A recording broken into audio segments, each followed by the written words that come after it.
Welcome back, everyone, to the Victory Podcast. I'm Steve McGrath alongside Chris Haddad, as always. And today we have on with us a Florida legend. When he was just a junior in high school, he broke Emmitt Smith's all-time high school rushing record. Emmitt Smith was pretty good as a pro, you could say. After that, he went to the University of Florida, where he continued to tear it up. And today he's getting ready to start off the inaugural AAF season on the Orlando Apollos. It is none other than Kelvin Taylor. Kelvin, thank you so much for coming on with us. Yes, sir, man. Thank you. Thank you guys for having me on the show. I appreciate it. Well, of course, we're happy to have you. I mean, I want to jump right into, what I got on right here, my Gator shirt. You absolutely tore it up in high school. You were a highly recruited prospect. How is it? I mean, it might be kind of obvious why you'd go to the University of Florida, but can you tell us what it was like being a young man and having, I'm sure, all these different offers in front of you? Oh man, it was a blessing, man. It was very great. It was just coming in, going to school, just going to high school, and just seeing all like once I get inside of the classroom, like on my desk, I have like letters stacked up, and like all of your classmates looking at you like, dude, like what are you gonna do with all these letters? So like that was always cool. Just being in class and then different coaches coming to see you and things like that. That was awesome. So it was amazing, man. Just just growing up and playing the game that I love at a high level, which I'm still is, and just different things. Going to on different college visits with guys and just having a great time, enjoying yourself. So it was a very wonderful experience, and I'm looking forward to many more like that. So do you actually remember like really considering any other schools, or did you always kind of want to go to University of Florida? I loved Alabama, to be honest. I liked Alabama growing up. Man, just the running back coach, he was a great guy. I had some very big Alabama fans at my high school, and I went up there for a camp before, and like I say, I fell in love with it. I went to the game. That was like back in 2012 or 2013 when Alabama versus LSU. Man, it was like number one versus number two at Alabama when Tyrann Matthew was there, Trent Richardson, Mark Daring. Man, I fell in love with it. It was great, but I mean, as I got older, my dad, he was always saying like you can go anywhere you want, but he used to always stick that Gator in there. Like he used to force that Gator in there every day. He used to like, hey, Gator Nation now, come on now. Like you already know what you really believe, but hey, it's up to you. I'm gonna support you anywhere you go. So that was always fun, and it was a great. It was cool. So I enjoyed it.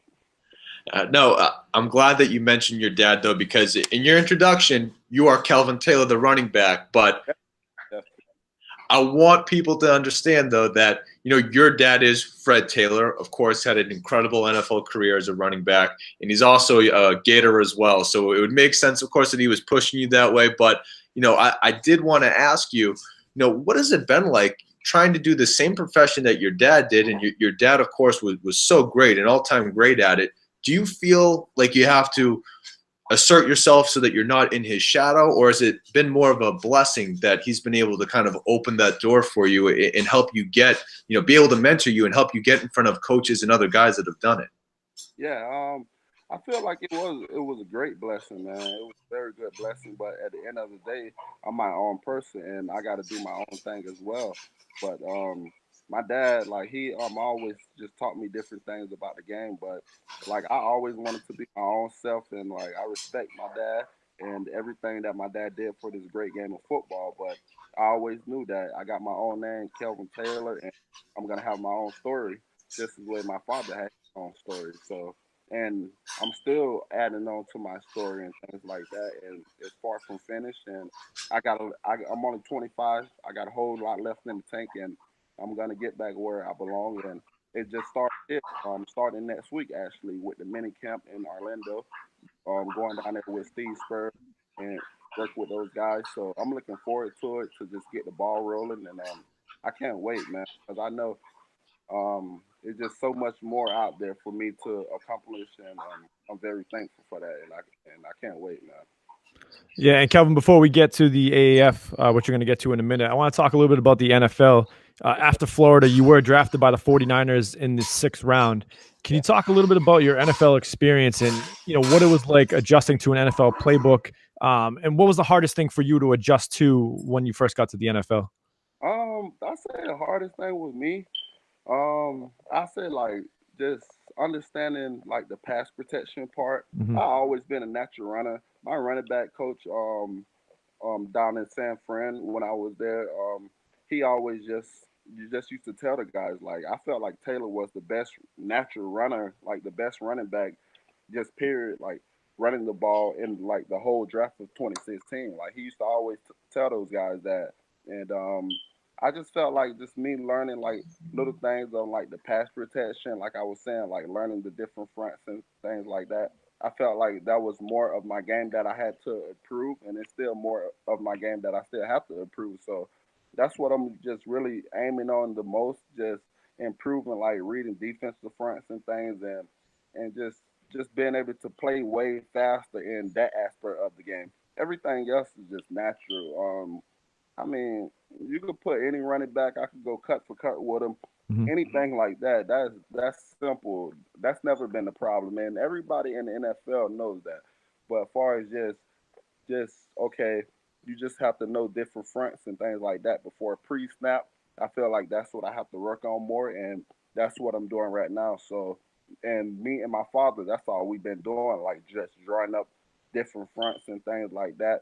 And I don't got way better at it, and it's gonna show come February. So I'm gonna like I say, man, I'm looking forward to it, and I can't wait because I know that's one part of my game that I really had to improve on. So, and I felt like I don't done that now. So I'm ready to just get things rolling and just show everyone that I'm a complete back and I could do it all and I can Yep. play at the highest level. And that's never been the issue at all about the skill wise, just little things and the protection that I had to get down. So Yeah.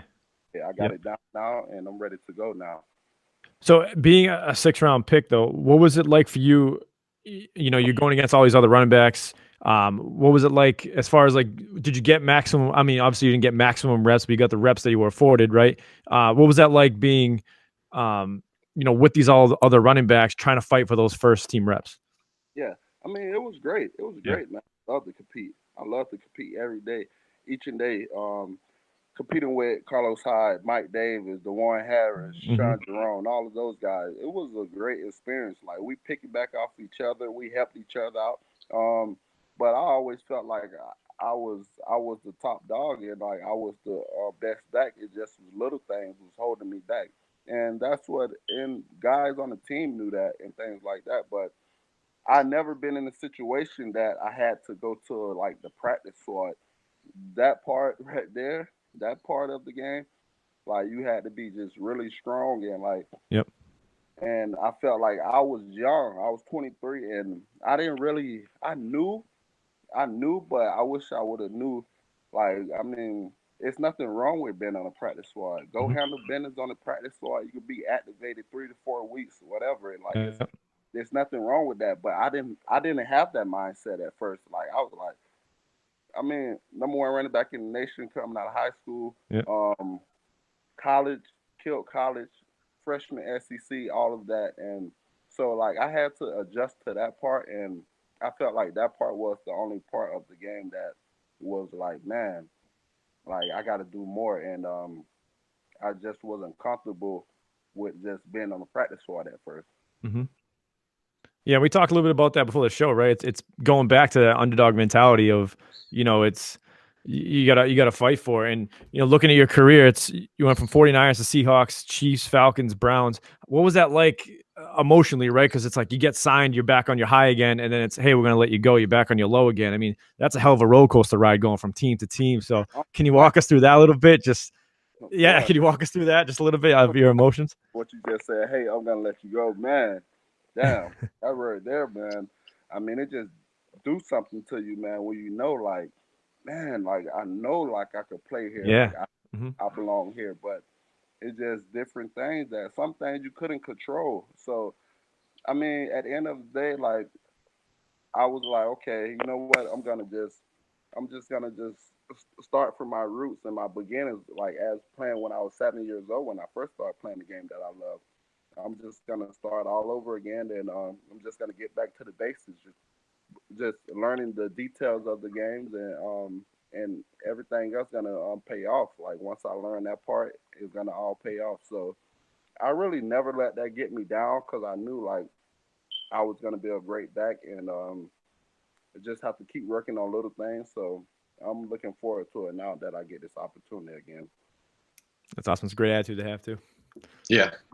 Before I ask about the AAF, Kelvin, I was just curious, whether it's now or maybe any time in your career, did you ever model your game after someone that was playing, whether it's past or present? Did you ever look at someone's film and be like, you know what, this is who I want to run like? Oh, definitely, man. Frank Gore. I love the Frank Gore game, man. I feel like everyone tell me that I run like Frank Gore. Edgar Peterson. I love AP, man. I actually had an opportunity to work out with AP for the Redskins in the beginning of the season. Me and Edgar Peterson had a workout for the Redskins, and I mean he just taught me so many different things.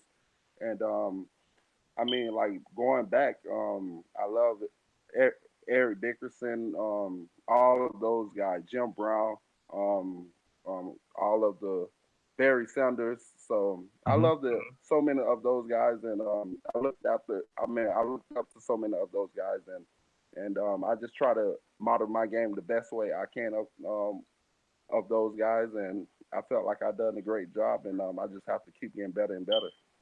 Adrian Right. Peterson looking like a young guy the other day going 90 yards. It was looked easy too. One cut and he was out. Man, I'm telling you, that guy still have it, man. And man, just I remember when we both had got picked up from the airport, man, he was like, I'm telling you, little bro, I got a whole lot left, but hey, I'm gonna show him this year. So Mm-hmm. hey, he did, and I mean he's only 140 some yards, 45 yards, to 1,000 yards. So I mean this guy is 32 years old, still going for 1,000 yard Yeah, season. unreal, right? I just God, he's just blessed, and he's a different type of human, man. That guy, he's a monster for real. um, well, transitioning now to AAF, it's just so cool to me that we finally have a developmental league for football. I mean, we have the minor leagues for baseball, we have the D League in basketball. It only seems like we've been waiting for something like this. So now that it's finally here, can you just walk us through what it was like for you getting from where you were with that Redskins tryout to now being a member of that team? Like, how did that all come about? Just my agent, Drew Rosenhaus. My agent felt like this was better than CFL, to be exact. My agent, he's one of the best agents out there. He just felt like this right here is gonna have the opportunity to just have a great story behind it. And if I go handle business like I am, he just felt like it's gonna be the quicker way for me to get back to where I belong. And that's where it just all came about. And then like just I mean you got Steve Spurrier, you got Troy Polamalu, Hines Ward, Michael Vick as offensive coordinator of another team. You got real true professional guys in this game, and they know what it takes to get to the next level. Those guys been there, those guys done that.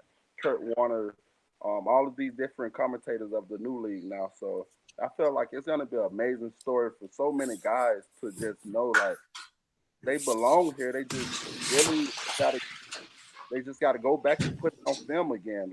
I mean, it's pretty much like going back to high school and go back to, and then just go to college and get your first offer to college. That's what it is, pretty much all over again. Or college and just getting redrafted over to the NFL. So I know what I could do, and I'm just so thrilled about it because I know like where I really belong, and I'm gonna make it happen. Like I'm gonna have a great season and just let everyone know like he's like this guy's the real deal, man. He just need a really good opportunity, really good opportunity, and just go to the right team, state, and great coaches that's gonna work with him and give him that opportunity to go out there and be the best player that he could be and the best player that they know I can be. So, I mean, that's all this league is about, really, and I'm looking forward to it.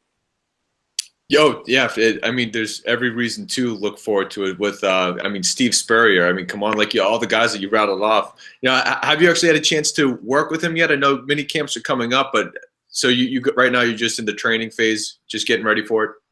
So that's all I've been doing. I actually wake up at 6 every morning and just do little things with my dad, just from board work to just running those hills to weight room, and then just go get massages. And I'll be done like around 2:30. At 3, the latest, I'll be done with everything. And so that's pretty much all I'm doing right now, just grinding every day and just get my body in the best shape ever, the best shape I ever been in. So this the best I ever felt, just getting ready, like condition wise, my body, health wise, everything. So I mean, that's all I've been doing, just putting in the work this whole time from the summertime, actually, since the end of June, just just putting in work with my dad, doing little things with my dad, and I feel like it's gonna pay off a whole lot. Yeah, I can only imagine, now that you know that you have this coming up, it's something that you can really get geared up to put in that time and that energy into. I know we're excited to watch. So, I can imagine that the ultimate goal, is at the end of this year, you'd be able to jump into the NFL. I mean, is that sort of what everyone's gearing for when they, join into the AAF? Oh yeah, yes sir, definitely. I mean, it get over perfect timing too. So I mean, it's only a 10 game season from Mhm. February to April. OTA start in April, so I feel like you go out there and put it on film, man.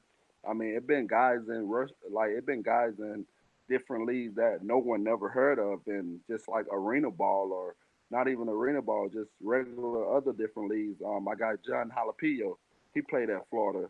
He went to like this other league. He was out of the league for like a year and a half. He went to this league in New York, and like they didn't nearly had the exposure that we're having for this league. And I mean, he was the starting center, starting the season off for the Giants until he just got hurt. He was the starting center after he came from the league where he was playing at, and then he got another opportunity with the Giants, and I mean, he made the most of it. He was a star center to like week 3 or something like that, and now he's on IR with an ankle injury. So I think it's definitely going to be a major. It's going to be a very big move for guys, and just like I say, for guys to have a great story behind their name, and just the longer they go out there, work hard, put the film out there, everything else is gonna everything else is gonna play out, and the league's gonna find you regardless. And they know about this league. It got a lot of exposure. So the first game's on CBS, so everyone will be watching. The NFL will be over. Only thing will be on is the draft in our league. So I Yeah, mean, right. Yep. definitely Yep. going to be a major. It's going to be a major impact for a lot of guys. Yeah, and for those who don't know that are listening about the AAF, stands for Alliance of American Football. There's 8 teams: the Atlanta Legends, Birmingham Iron, Orlando Apollos, Memphis Express, the Arizona Hotshots, Salt Lake Stallions, San Yeah, Antonio Commanders, and the San Diego Fleet. So there's teams all over the country, and now the unique draft position of them. And Steve, correct me if I'm wrong here. They only, well, I shouldn't say draft, but they get guys from the area of what they're playing in, right? It's not like they go like your typical NFL draft where you're just drafting guys forever. Is that correct? yeah, exactly. You Yep. get guys from the region, guys who played at Florida, majority going to the Orlando team, Mhm. UCF, Florida, USF, Miami, different team, FIU, different teams like that. FAU gonna have guys with our team, and then like different teams from San Diego is gonna have guys from their region. Yep. And so just to piggyback on what we were saying about guys to get another opportunity in the NFL, Josh Johnson was just with the San Diego Fleet, and now he signed with the Redskins. I mean, and they let him out of out of his contract for the AFL ASAP, and now Wow, he's no getting kidding. out of Redskins. So he was the first quarterback selected over in the the protector keep draft for our new league. He was the first quarterback went off the board to the San Diego Fleet, and now he's getting an opportunity with the Washington Redskins. So that's amazing, and congrats. Yeah. That's going to be a very big deal for him, and I'm excited for him too. So So, I mean, I guess we'll find out, but I'm curious to hear your thoughts. So this league that like they're encouraging guys to the NFL, or is it one of those things you want to keep guys to build the league up, right? Or, like do we not know yet? It's because when the season finishes, I guess we'll find out from there. Or is that Josh Johnson thing rare, or is it something that they're encouraging guys to do to get to the league? That's what they're encouraging guys to do. That's what they want. That's awesome. Yeah.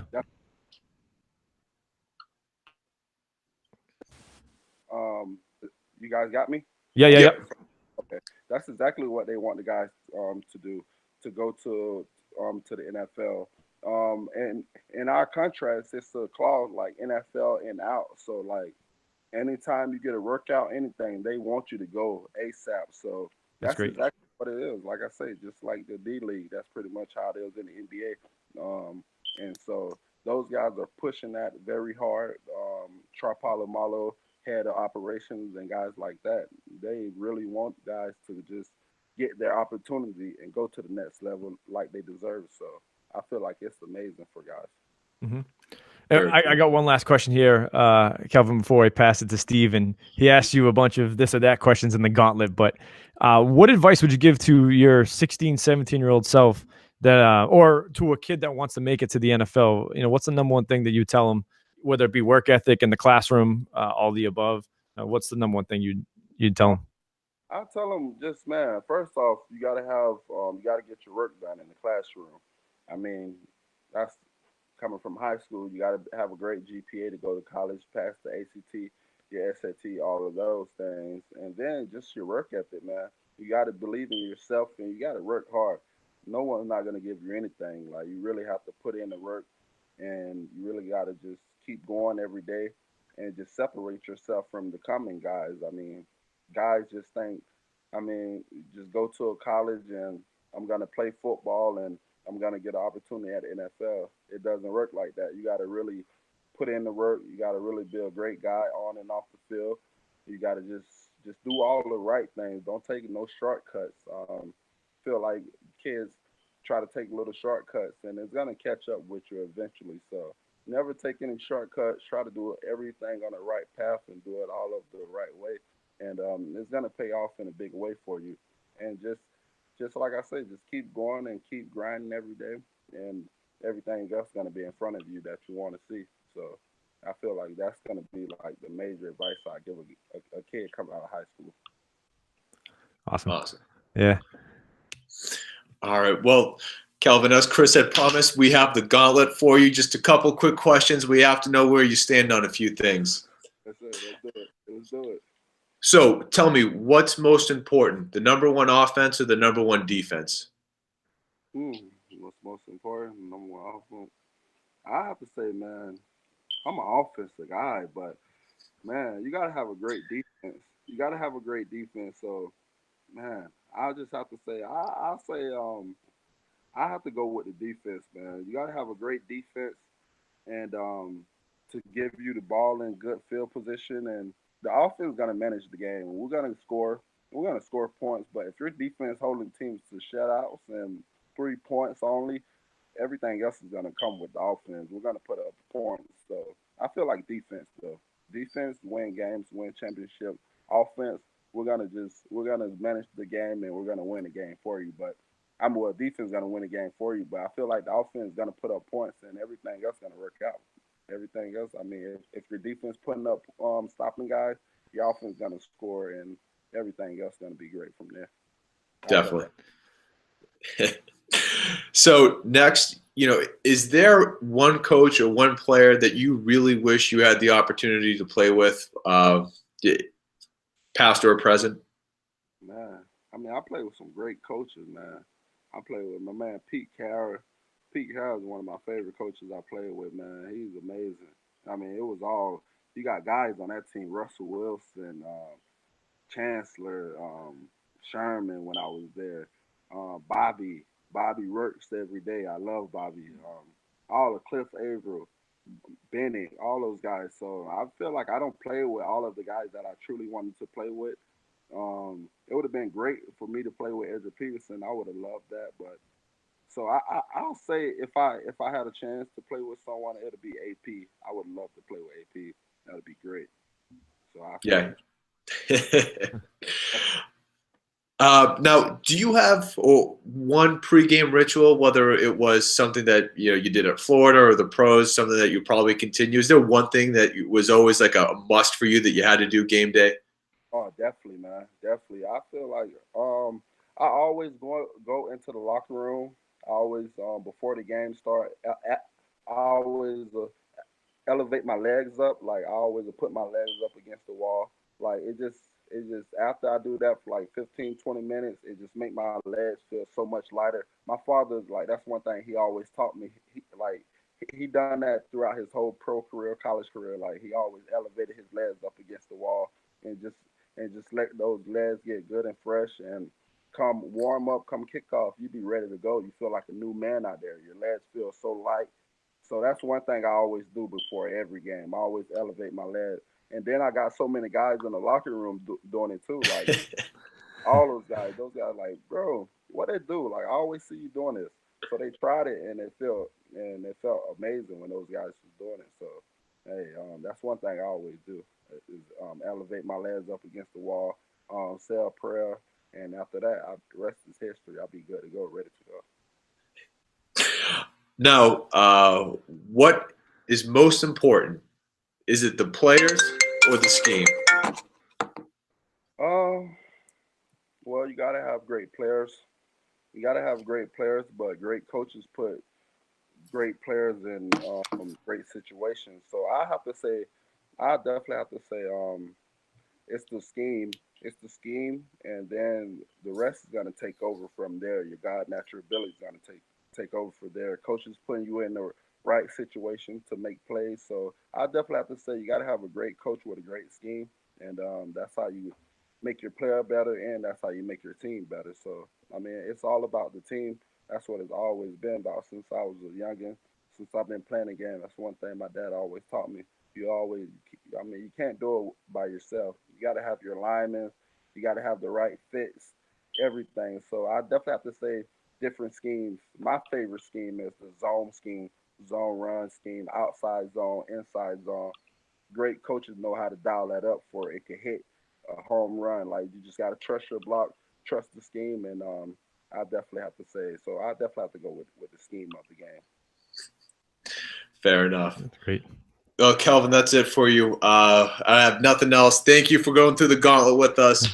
For everyone, again, Kelvin Taylor is going to be running back of the Orlando Apollos, the Alliance of American Football, kicking off its inaugural season in February. Mini camps for him are right around the corner, so he's going to be working hard until then. But Kelvin, thank you so much for coming on, sharing your story with us, and we really hope that we can check back in with you after the season, and you can talk about what the whole experience was like.